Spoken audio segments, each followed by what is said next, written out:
So, welcome again.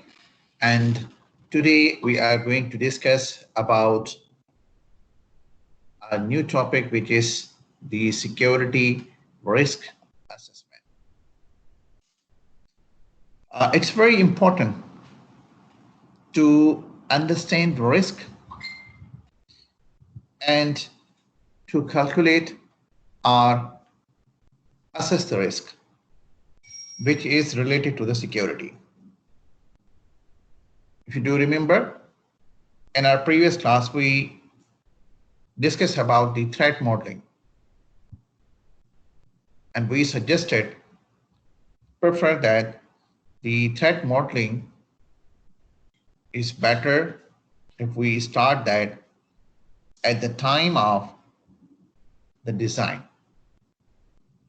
And you remember that we designed one of the use case considering the Taylor's University examination system and considering the different actors like the instructor, like the admin, student, and then we tried to apply the different approaches for the threat modeling.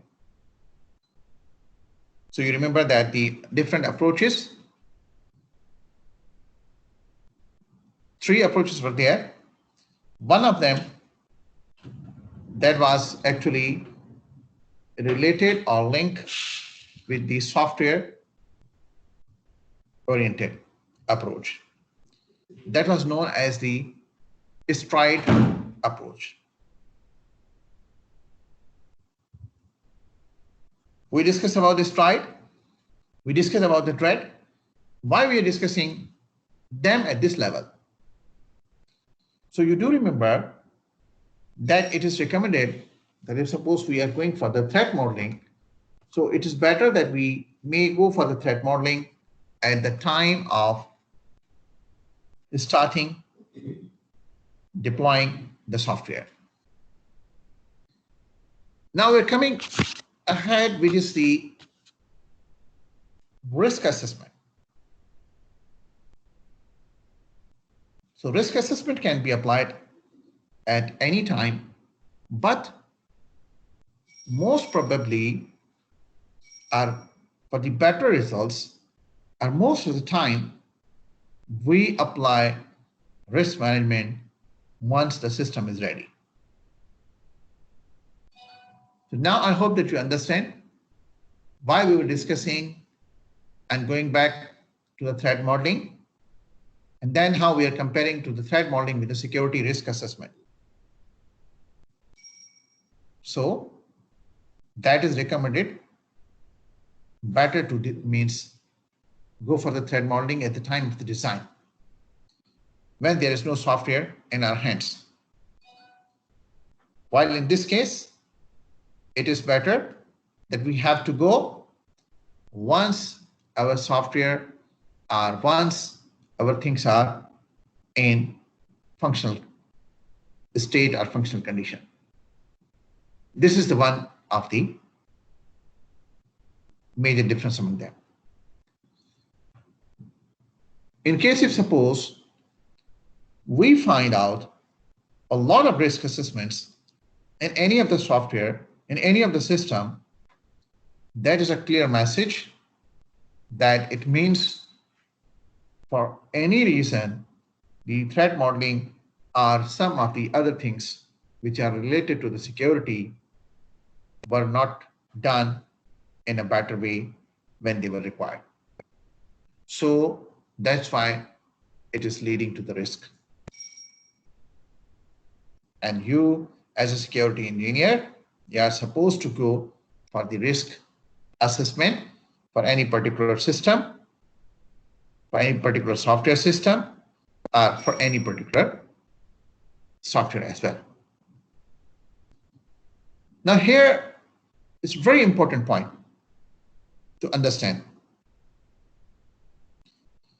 that risks are always there in any system, in any domain, in any asset, in any software.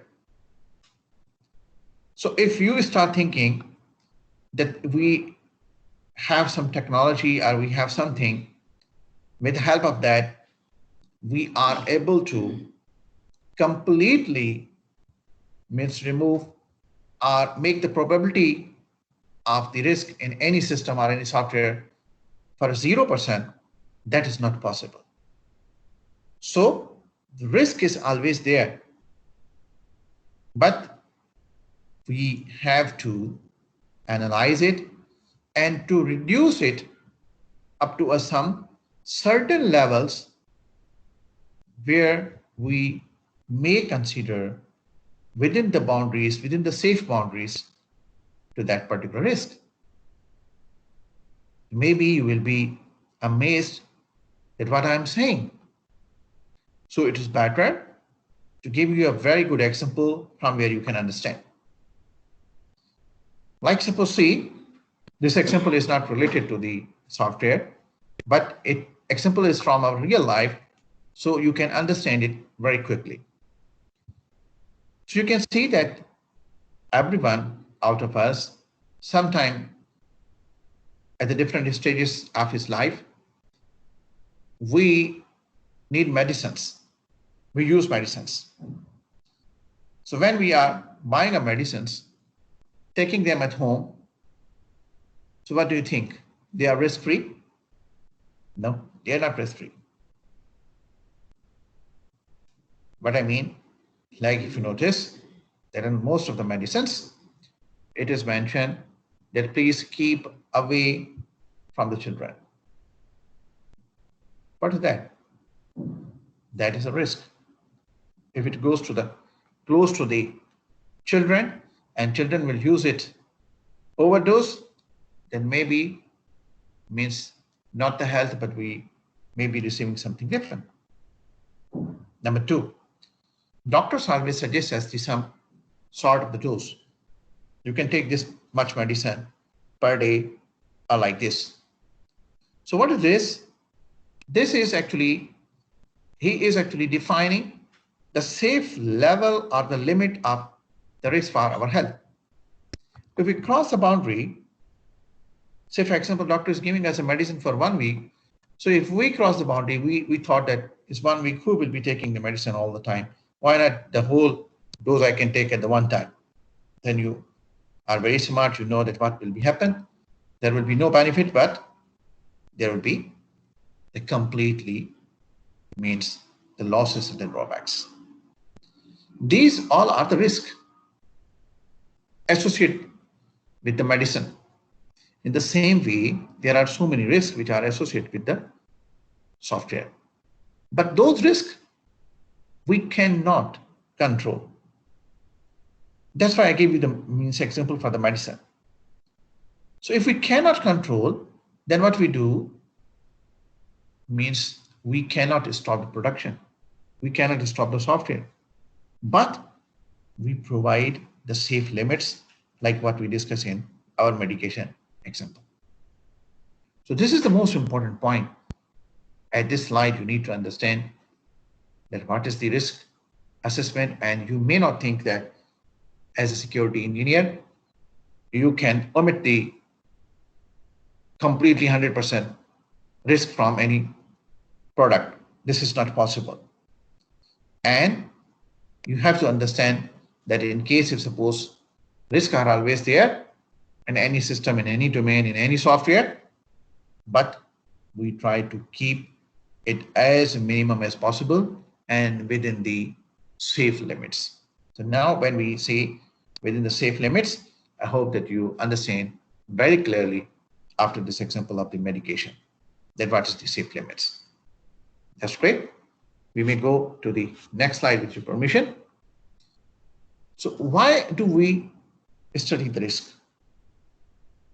Now the question is, we understand we cannot remove the risk 100%. We can only reduce it up to some certain level to make it in the secure state with the secure boundaries. But the question is, now actually, why do we study the risk? This is the most important question.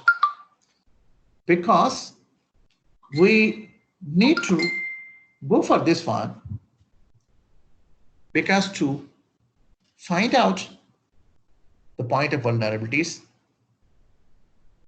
in our software. So why the point of the vulnerabilities? Because those are the probabilities for risk. So we need to list them and we need to prioritize them.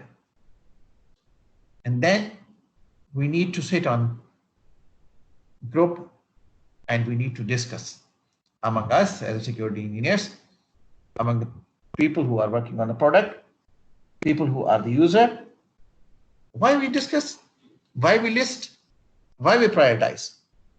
We list, it means that we need to identify how many vulnerabilities are there and they can lead to the risk.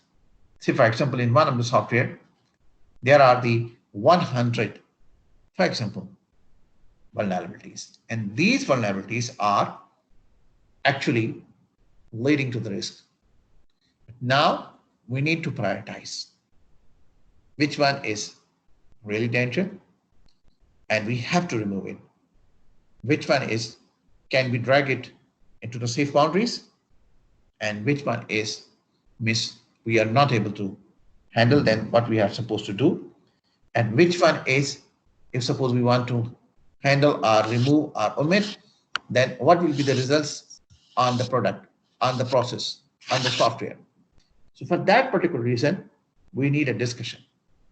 Then we need to mutually design and decide that what we can go to do that. So this is very important. Here I may give you the one more example from our real life. Though this is now almost controlled using so many different ways, but still once in a blue moon, maybe if you just Google that, you still can find out these issues. Those risk issues are in the softwares of the elevators. Say, for example, is one of the building which is having the 100-story building, and you are inside the elevator. And what happens if suppose any issue happen in the software, and the lift is just going to be dropped down at the ground? So what will happen? For sure, you can understand. And this is the kind of risk. So the complete omit is that we can say that stop operation of the elevation for the elevators. But when we say like this, it means we are halting the process. So it means that is not the right solution. We have to discuss. Yeah, this is prioritized, but then we have to bring it into the safe area, safe domain, safe conditions. That in case what happened, then the lift may not be, elevator may not be dropping to the ground floor, but it may have some mechanism of the brakes. Or if suppose the software is not working, then in that reason, either the elevator may be stopped at a certain level where it is, or either if it is not functioning, then the software allows to the elevator that slowly it may take it to the ground floor. So this is known as the safe exit in the software language. So you remember while we were discussing about the threat modeling, and we were considering that if suppose something is going to be fail, so fail in a safe manner, fail in a successful manner. So this is actually the best example for that in case of the failure of operation in a successful manner. The lift is stop working, anything is having an issue, you are at the 100 floor, suppose you are even at the 50 floor, you're going up, but the software is stop working. Now what happened? The software may not be, means drop the lift at the ground floor, because this will lead to destroy everything. But it may either halt it there, or the more best practice is that in that case, whatever the commands are, is going upward or downward, but it may take it at the level zero at the ground level for the safety and security. So this is what we mean listing, prioritization, and discussion. So discussion is very important while we work for the risk assessment and other things. You can see from this example to give you the more insight and understanding that actually the risk is counted at what level. So just see, this is the one of the pictorial presentation taken from the risk mitigation associate. It is mentioned at the right down corner. You can see that the two of the people, lady and gentleman, they are coming, and the gentleman is mentioning to the lady while they are entering to the office, he's saying that you should see the new management consultant we hire. He is going to make all of our risks disappear. So there is a magician on the other side. So it means they are having an imagination that the new consultant, but he is coming, so their organization is at the risk. So that person has a capability or ability that he or she can reduce the level of the risk and can bring the organization at the very safe level. But how? The most important point is that what we discuss.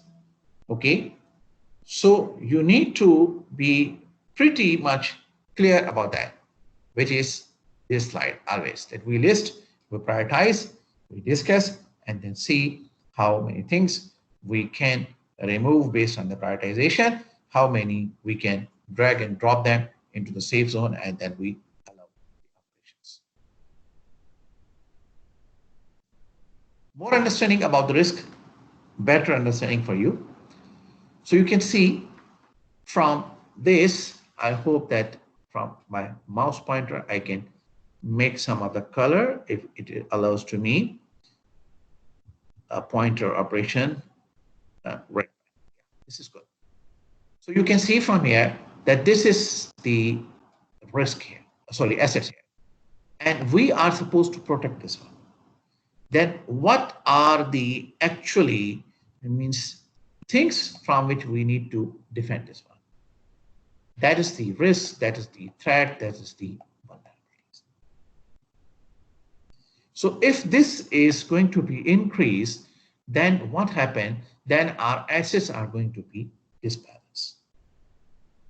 So we need to keep them in a balance. This is a very important point to understand. That's what we were discussing at our previous slide. We are not saying that we are supposed to go and mitigate all of them. No, we cannot. But we need a proper balance that this will be in a more proper situation. That's what we were discussing in our previous slide. Now, what is the purpose for this one? We need to characterize. We need to define. Define, it means what? That we need to means listing them, understanding them, what are there. And we need to mitigate and eliminate it. So keep in mind, this is the most important point. That's what we are discussing. Before we go ahead, we need to understand about the risk. What's the risk? We already discussed. Just a recap for you. Risk is nothing but what it is. It is the threat times vulnerability. Number of vulnerabilities are there. Threat will be higher. Threat will be higher. Risk will be higher. What is the vulnerability? That is the, in simple words, we can say weakness of our system, loophole of our system, or any point of exploitation in our system which can be exploited by the hacker. If we have more number of exploitation, so it means we are more open to the threat. So if we have more threat, and we have more vulnerabilities, it means the risk level is higher for us. Now, the risk associated with an event is probability. the risk is actually always in form of the probability. So we can say the risk is higher and the risk is means lower. The probability will be low and high. The examples you remember we just discussed a couple of minutes before. So we can say the low risk probability or the high risk probability is there. On what basis we say that this is the low risk probability and this is the high risk probability? We say, and on the basis of the impact, if suppose any of the vulnerability is going to be exploited, then how much impact it will bring on our software, on our product, on our process, then based on that we can say this is the low priority and this is the high priority. Going ahead, risk assessment. So risk is equal to, if we define a risk in an equation, we can say that risk is equal to the probability multiplied by the vulnerability and multiplied by the consequences, because then it will bring the consequences to us. So this is actually the risk.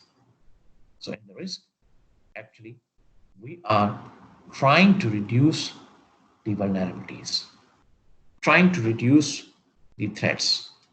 So if we are reducing the vulnerabilities, we're reducing the threats, it means we are actually controlling the risk, controlling the point of exploitation in our system.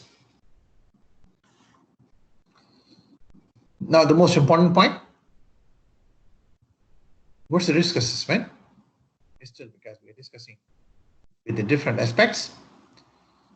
This is the simplest, if we can define that we are trying to determine actually the risk and the dangers in the software.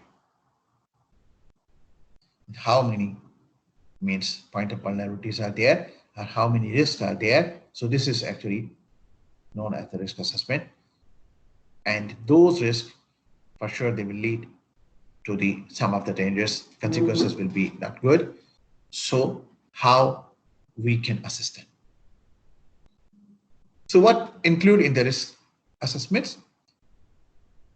It include normally, simply, what are the possible hazards that could occur, finding a solution in a safe manner. So we try to find out the solution in a better way. In case if suppose we find out that there are the issues with the software, and how we can avoid the damages. Because if we will not assess or calculate the risk assessment, then we will not be able to address those weak points. So if we don't cover them, the consequences will be, it will lead to the danger for our software, for our process, for our product. Now the third point, which is the important point that what we already discussed, that if the hazards cannot be avoided in a safe way, then the risk assessment will say that the activity shouldn't be carried out. If the risk levels are in priority, levels are higher,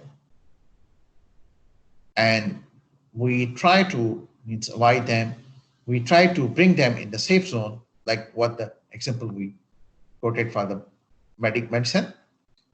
But in case if suppose we cannot, then we say that this activity is not allowed to be carried out.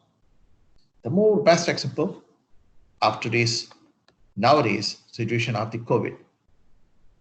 Just see the COVID means damaging the overall world's economy, overall world's processes. How many people are affecting? How many people are losing their jobs? How many products and processes are going to be affected? But because the hazard level we cannot bring it under the control or within the safe limits, and we cannot avoid it in a safe way. So the world decided to go for the lockdowns. So this is the best example for our real life, from our real life, for the softwares as well. So in case if suppose the level of hazards is higher, then we don't recommend to means even start or continue that process. It's better than just halt it the process. The same example we discussed a couple of days ago about the Windows Me. So you remember, we're not repeating that example, but you remember just referring that example. So what happened? Microsoft, even if this is a very giant team, giant group of software developing, but again, they stopped that, discontinued that operating system. So if suppose the hazards level is means higher and we are not able to bring them in the safe zone, so the better thing is that we just stop it. This is the recommendation related to the risk assessment. Now, what should a risk assessment cover? We understand this is the risk assessment. It is in the probability. Either it will be low, either it will be higher. We need to enlist them. We need to prioritize them. We need to discuss. We need to see and decide how many we can means remove or control or omit from that particular process. We need to see if suppose the few of them we cannot, then we have to bring them in a safe zone. We need to see that, take a decision that this product will be running or not based on the risk assessment. We need to see that in case if suppose the risk assessment is higher, then we may even not recommend to continue the process like the one of the example of the COVID. So, but now actually, after understanding and discussing these all things, now we are at the point, what should a risk assessment cover? Which points risk assessment cover?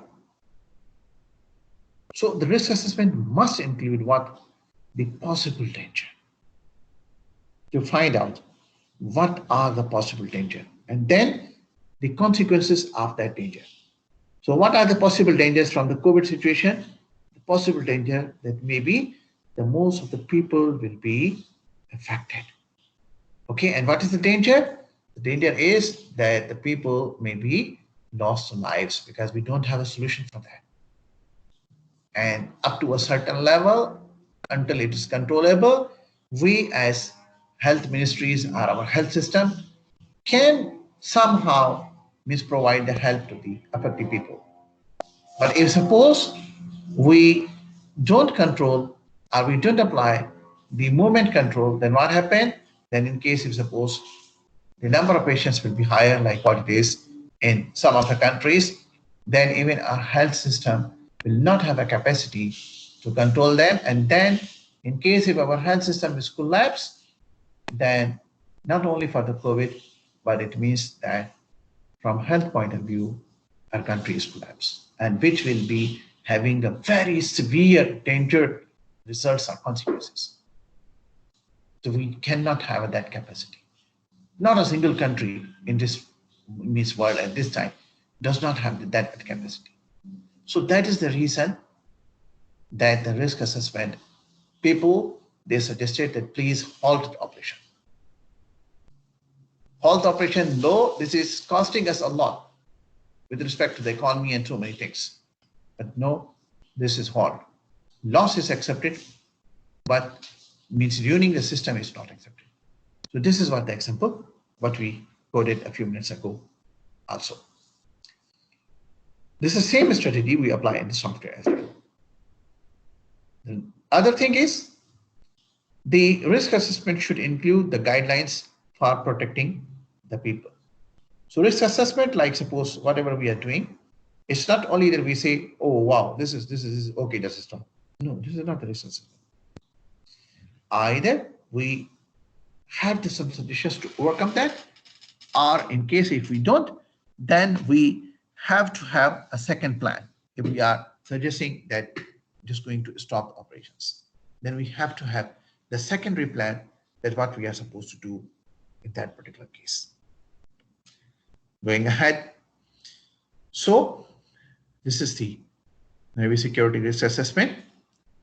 What it is, this is an approach where what we do, we try to write down your worst fears from the system or for the system. And then you just try to avoid these things, not to do that. Like suppose every person in current situation, every family is know that what to do. Even if someone is not guiding, but everyone has mistaken their own mayors. That come the means under the unexperienced or naive approach. But we may have a proper guideline, a proper risk assessment, a proper approach for the risk assessment. So what are the cons? This requires a big bag of tricks and easily overwhelming for the security. So if suppose we go in this approach, which is the unexperienced approach, will not be beneficial. This will again itself will have the risk. What's the security risk in general? So you know, to exploit the value of an asset. Why we're saying asset? Let's go back and see this slide, what we were discussing here. What is our job? Our job is to protect the asset. So any vulnerability, any threat, any risk to this asset, we are supposed to figure it out, prioritize, and try to remove it, or at least bring it into the safe boundaries. That is the same thing here, that exploit. What is exploit? That is the probability that an exploit will occur on your system. The same thing, that's what we are discussing. Then the assets, we know the asset is the tangible or intangible resources of the system. So asset doesn't mean the property. Yes, it is the one mean, it's a property, but asset means maybe a process as well. Probably tangible or intangible. Resources of the system that have a value and confidentiality, integrity, and availability. The process or asset or operation which has the value in what? In CIA. You're very much clear about the exploitation. So increased by the more vulnerabilities, number of vulnerabilities will increase, exploitation will be increased. So there are so many other aspects as well, which can bring the point of exploitation or vulnerabilities higher, and they can lead to the higher risk, and that could be dangerous for our system. So we need to discover the vulnerabilities, and then we need to address them as much as possible or bring them in the safe zone. Now, if you remember, we said that we cannot bring the risk or point of exploitation or vulnerabilities to the level 0. So you can see from here what he is explaining, that there are the factors which we cannot control. Like suppose market share. So it means our product is having exposure in the market. So having exposure to the market, it means the more exposure, the more possibility of risk, more possibility of threats, more possibility of vulnerabilities.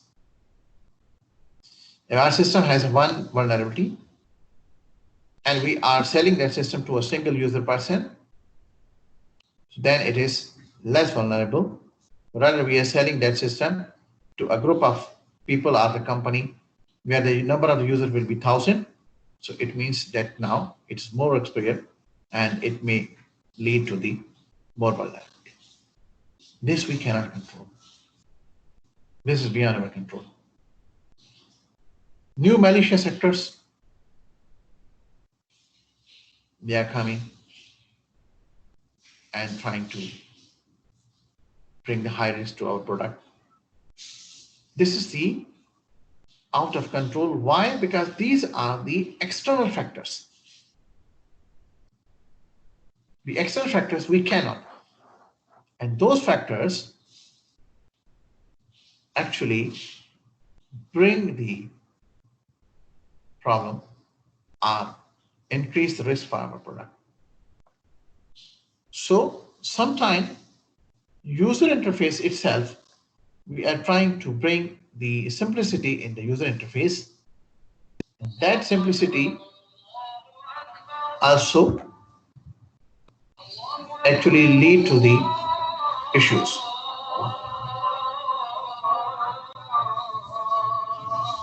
Thus, this is actually, these things are very much proportional to the vulnerabilities. Now, what is the assets? We try to understand about the point of exploitation. Now, what is the assets? Every software has an assets. Every software has assets, such as domain-specific, for example, patient records. Domain-independent, for example, password of the users. Intangible properties, for example, availability. These all are assets in different ways. We're supposed to protect them. The thing which is the domain specific, comparatively, it is easy for us to protect it. But the domain independent, bit harder for us to protect it. And these things we have to be identified very appropriately at the time of the requirement and design stages.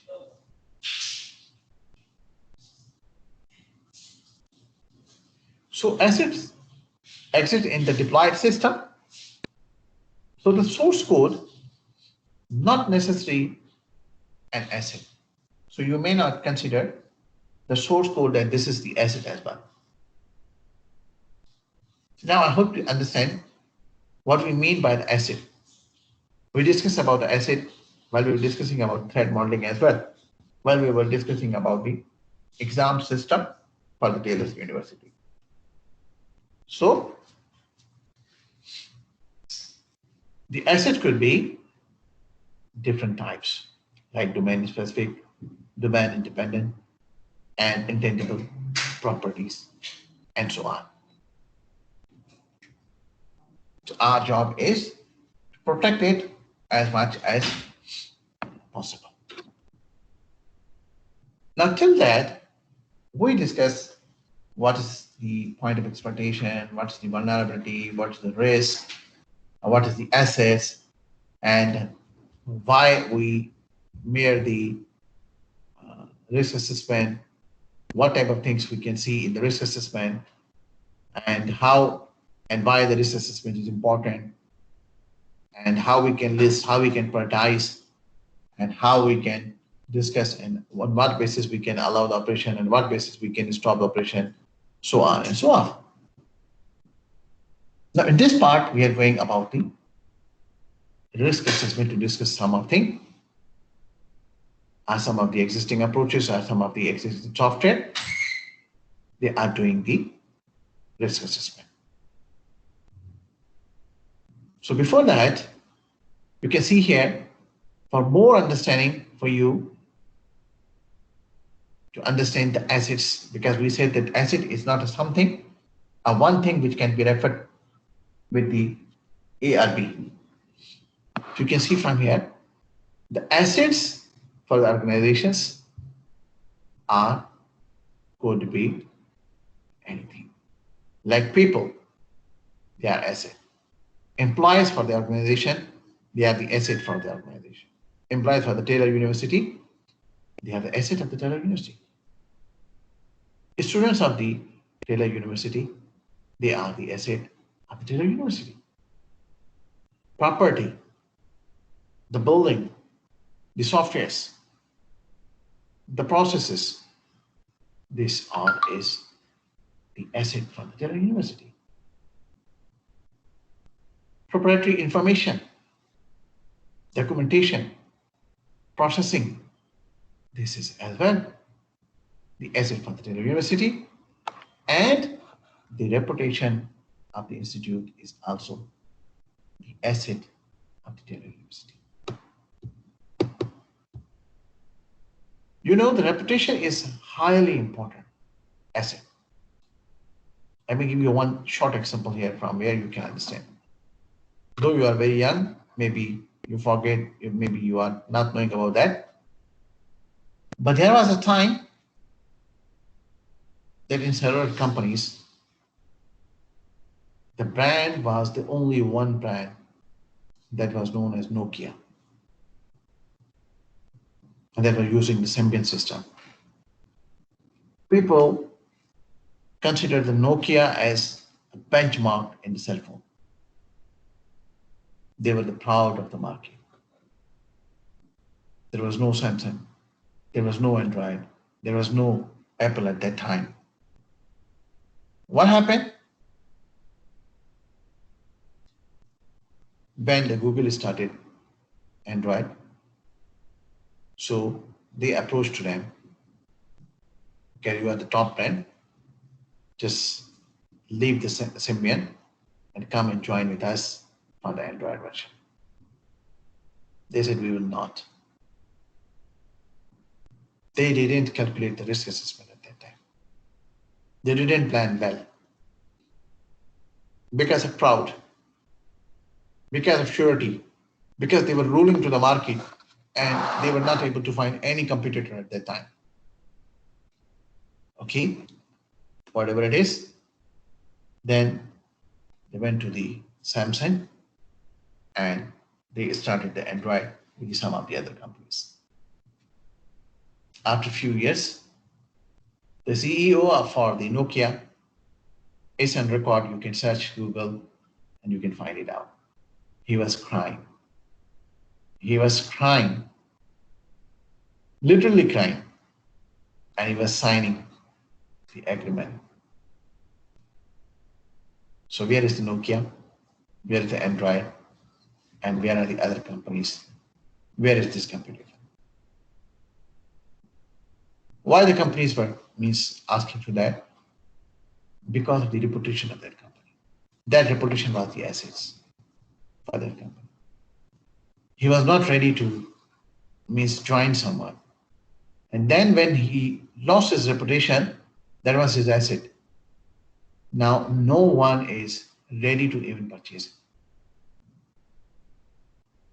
Just see, the situation is at 180 degrees. He was not ready to join anyone and proud. Now no one is ready to even purchase him on a very nominal price. This is just because of the reputation. So reputation is also an asset. Now, places where assets live in case of the software, or in case of the security, what we are discussing. The assets can live on database tables, they are your assets.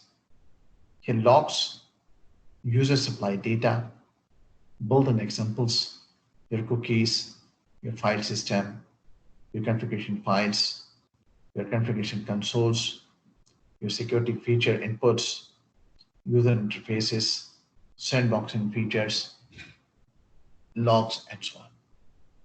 Why the assets? Because your most of the vulnerabilities can be there. They can become the reason to damage your asset.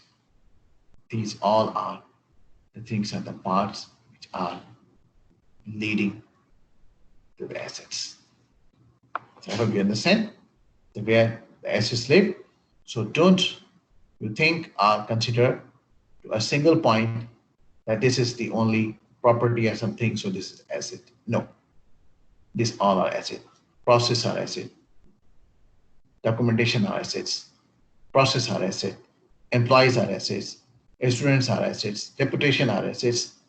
Within the process, within the database, these all things are also assets. Now, risk assessment in a process, you can see from here, this is the one of the means example taken from one of the place for your better understanding.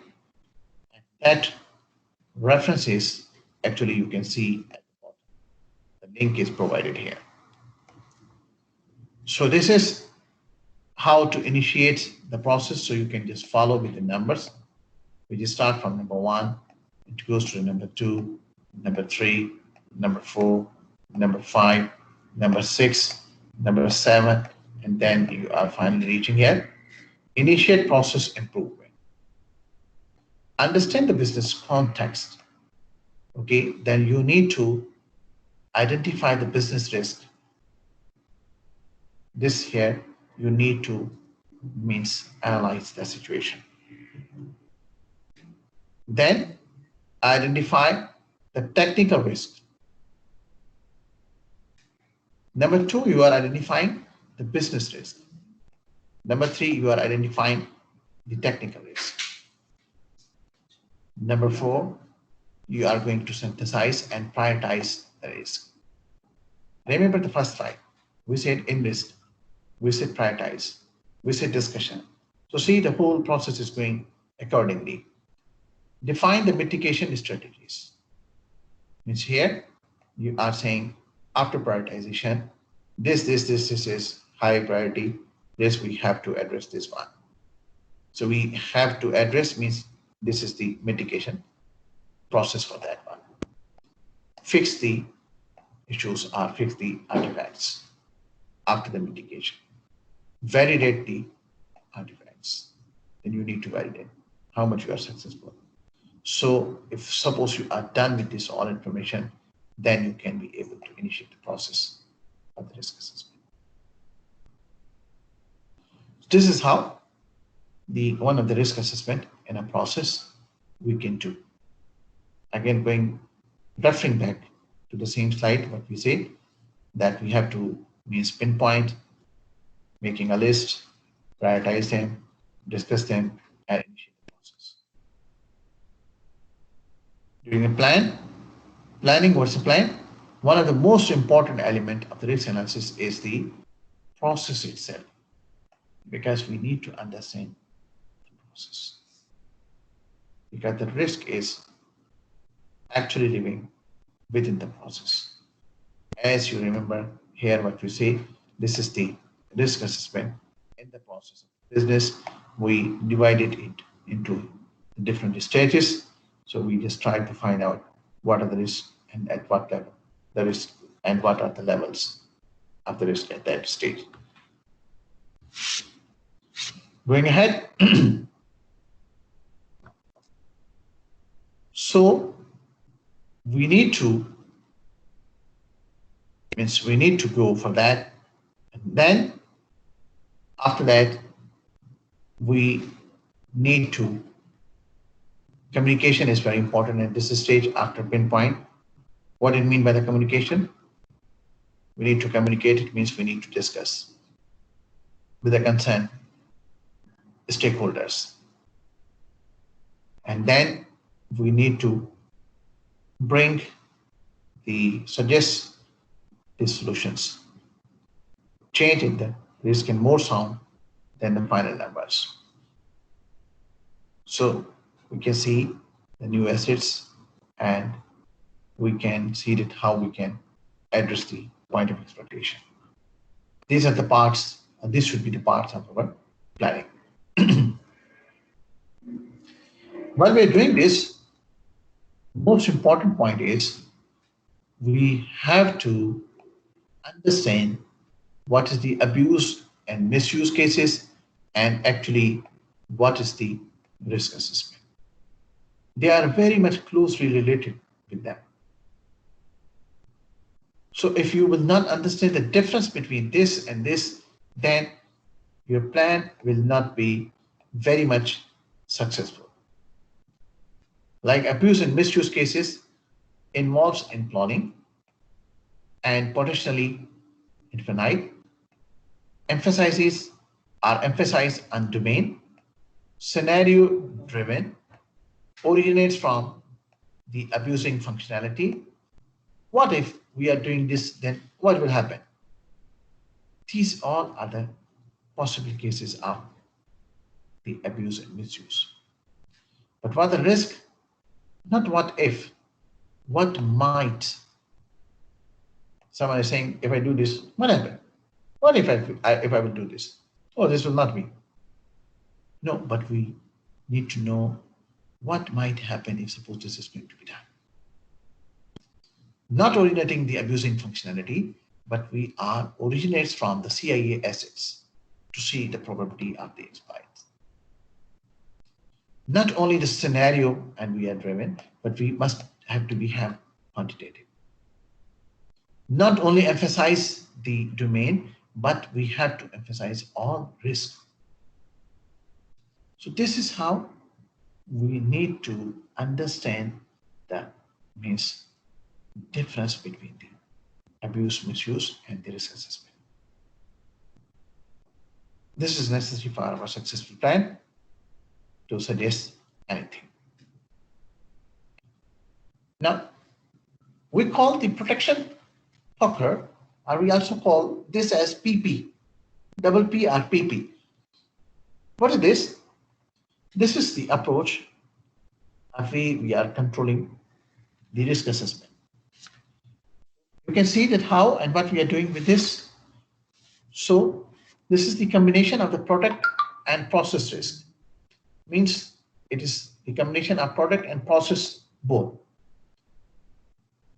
With this, we do trace the stories and assets, quantify the risk prioritization, ease of attacks, value of assets, discuss the elements of the risk. So if you just focus, this will all is the same what we refer in our initial slides where we say that these are the things, pinpoint, prioritize, discuss, and come up with a mitigation solution. This PP is actually our protection poker we will call the PP, so don't confuse yourself. This PP was originally designed for the agile processes. And assume that we are in a sprint. I'm not sure that you are aware about the agile process or sprint. These are the software engineering concepts. Those students who are from the software background, for sure they will be knowing that what is the sprint, what is the agile process, and other things. Not comprehensive, but just in time. This is the one of the approach. How it is working? You can see from here. In PP, the PP is the same. That's what we means refer now. We use the story points. Dimensionless means the unitless and should not translate to hours, efforts, etc. And we limit it to the few choices. Why we argue over 51 and 50 and so on, and ease of attack. So this is what he's doing.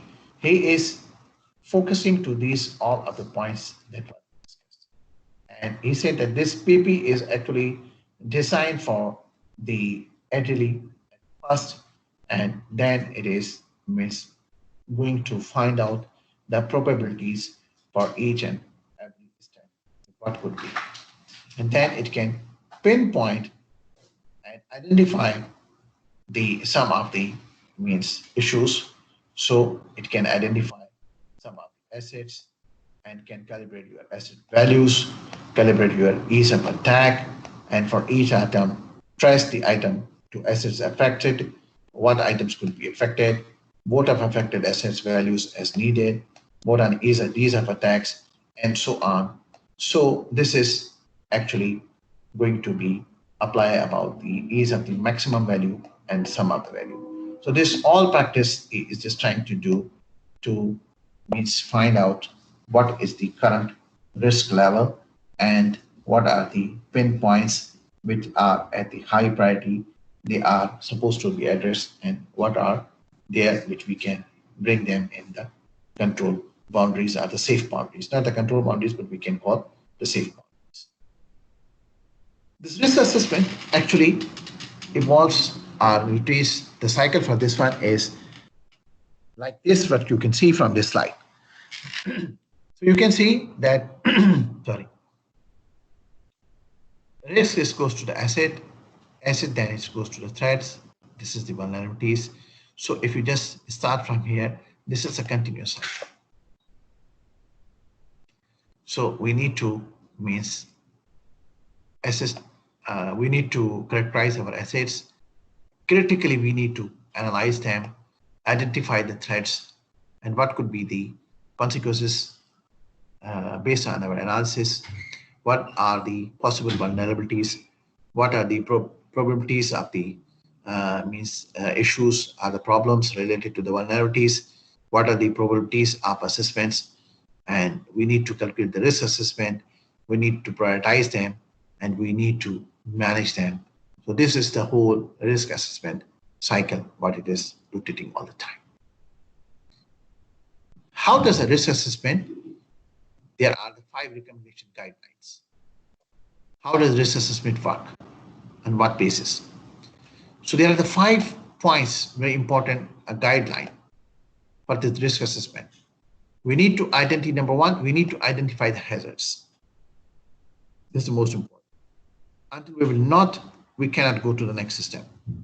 Decide might be harmed and how. If suppose we find 10, we need to decide, are they harmful? If they are harmful, then how? How it means how they can be activated and they can bring the loss. Evaluate the risk and decide that what could be the means consequences. Now, based on the previous point, which is the second number point, we need to evaluate it, what could be the consequences if suppose one of them is going to be executed. Record your findings, number 4, and put them in a place, put them in a document. And then why you are doing this? Because you are doing this to discuss them, and then you need to share with the organization. They can, the related organization are the related stakeholders who they can take any action against it. So the point number 5, review your risk assessment and make the amendments if needed. So you can review what it means by the review and what it means by the amendments. This is actually, it means that once you are done with the discussion, so you can see that suppose you want make amendment, you are considering that this is the point of high risk, but because you can avoid or you can not avoid or you can bring in the safe boundary or whatever it is.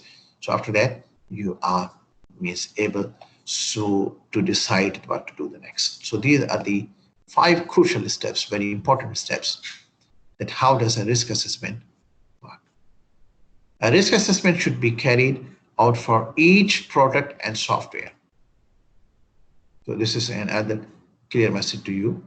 You remember at the start we discussed that in the threat modeling, actually we are doing the threat modeling at the start. But in the risk assessment, we are doing the risk assessment at the end. So this is the most important message from this slide. So it is saying we have to go for each and everything what we are supposed to go for. So risk assessment countermeasures are what? Mitigation opportunities. What are the mitigation opportunities? We need to consider the safety, security, and the policy development. We cannot apply something which is out of the policy of the organization. We need to take care about that one. And we need to enforcement. And we need to consider the cost as well. So these all things are there. So for mitigation, we need to consider that these points, the safety, security, policy, and everything. Okay, as you can see, the better example from this figure, which can give you a clear understanding. Now, the risk assessment flow, what it is, the flow for the risk assessment is, number one, define a scope. What do you mean by define a scope? Define a scope, it means that whenever you have a software, you want to calculate the risk assessment for that particular. So in that, you can see that what is the scope of that software.